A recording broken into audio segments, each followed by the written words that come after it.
이사야 19장 21절 말씀 공독합니다. 이사야 19장 21절 같이 공독합니다. 여호와께서 자기를 애굽에 알게 하시리니 그날에 애굽이 여호와를 알고 재물과 예물을 그에게 드리고 경배할 것이요 여호와께 서원하고 그대로 행하리라. 아멘. 아멘. 오늘 말씀은 여호와께서 애굽인이 여호와를 알도록 인도하시고 그리고 그 결과에 대해서 말씀하는 것을 내용하고 있습니다. 여호와께서 애굽인이 자기를 알게 하신다고 했습니다. 여호와께서 자기를 애굽에게 알게 하시리니 이렇게 말씀합니다. 애굽 사람들이 여호와를 알 수 있는 믿음의 눈을 열어주신다는 뜻입니다. 알게 하신다는 말은 이론적인 알미나 지식적인 알미 아니라 부부가 서로 친밀하게 알듯이 전쟁터의 전우가 서로 친밀한 관계를 유지하듯이 상대방을 속속들이 아는 것을 말합니다. 그 정도로 애국 사람들이 하나님과 친밀한 관계가 된다는 거죠. 그럴 수가 있습니까? 애국 사람들이 얼마나 우상을 섬기던 사람들이고 만 가지 우상을 갖다가 섬기던 사람들인데 그 출애굽 때도 그렇게 하나님께 10가지 재앙을 받고도 끔찍하지 않았던 사람들인데 그 사람들이 하나님을 알게 된다는 것입니다.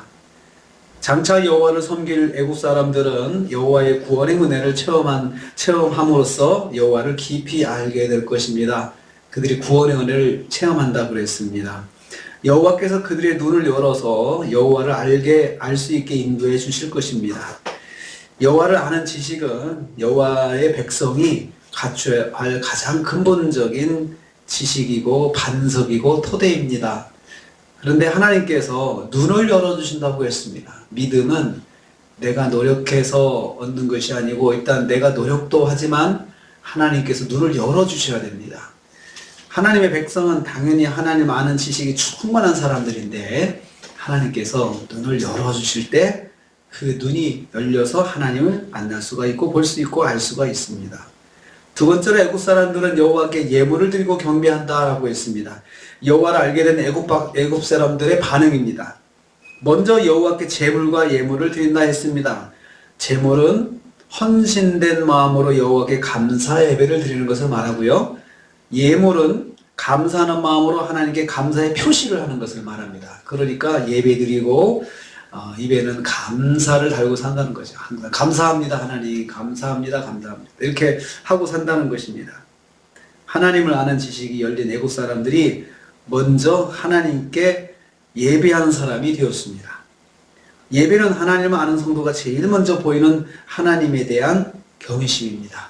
하나님을 경외한다, 이것을 항상 예배하는 것으로 표시하죠. 하나님을 아는 성도는 범사에 하나님께 감사하는 삶을 삽니다. 그리고 동시에 하나님을 아는 백성들은 하나님께 감사하는 삶을 삽니다. 감사는 모든 것이 하나님의 인도하심을 받음으로 받은 것임을 마음으로 깨닫고 입으로 고백하는 것입니다.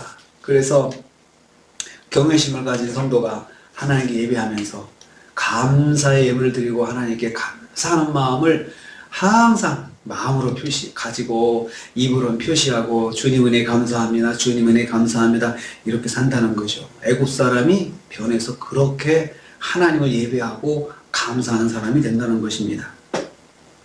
또 두 번째 모습이 있습니다. 애굽 사람들은 여호와께 서원하고 행한다라고 했습니다. 여호와를 아는 애굽인들의 두 번째 반응은 하나님께 서원하는 것입니다. 서원이라고 하는 것은 하나님의 백성이 하나님께 헌신의 표시로서 하나님께 약속하는 것입니다. 하나님께 헌신하는 것을 약속과 함께 하는 것이죠. 제가 하나님 이렇게 하겠습니다. 하나님 제가 이렇게 살겠습니다. 이게 헌신은 서원하는 것입니다. 애국 백성들은 자신이 하나님의 백성으로서 하나님께 헌신하고자 하는 마음을 충만함을 보여주고 있습니다. 이 사람들이 얼마나 하나님께 헌신한 마음이 충만하면 그냥 막 내가 뭘 하고 싶다 그렇게 말하겠습니까? 서원할 뿐 아니라 서원한 것을 그대로 실행하게 될 것입니다.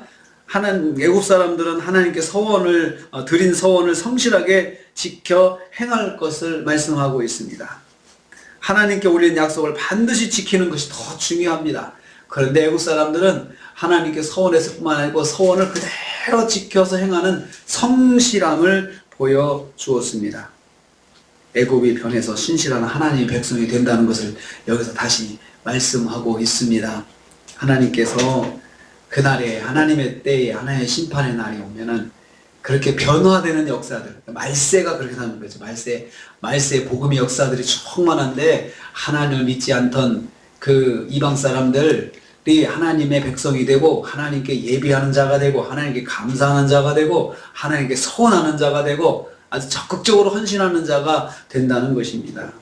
애굽이 그 예로 보여지고 있습니다. 애굽 사람들이 하나님의 백성으로서 마땅히 서원하고 마땅한 것을 신실하게 지키는 하나님의 신실한 백성이 된다고 말씀하고 있습니다. 우리가 하나님의 백성으로서 그렇게 살아야 되는 것은 마땅합니다. 그런데 우리보다 더 나중에 예수 믿은 그런 사람들이 더 하나님께 헌신하고 하나님께 예배하고 하나님께 감사하는 삶을 살 것이라는 거죠. 이 놀라운 변화가 하나님의 복음의 역사입니다. 복음 안에는 이렇게 변화의 역사가 있습니다. 하나님의 복음을 깨달은 심령이 누구보다도 하나님을 사랑하고 하나님을 섬기고 그렇게 된다는 것입니다. 그렇기 때문에 우리는 생명 구원을 위해서 기도하는 것, 하나님의 복음의 역사로 이어지게끔 기도하기를 원합니다. 하나님의 복음의 역사를 하나님 이루어 주시옵소서. 그들에게도 눈을 열어 주시옵소서. 눈을 열어서 하나님을 보게 하시고 하나님 말씀이 들려지게 하시고 그렇게 인도해 주시옵소서. 그렇게 기도해야 하겠습니다. 오늘도 우리가 하루를 삽니다. 애굽인도 하나님께 서원하고 그 서원을 성실하게 행하는 자로 변한다 했습니다. 변화의 역사, 하나님의 역사입니다. 하나님께서 이루십니다.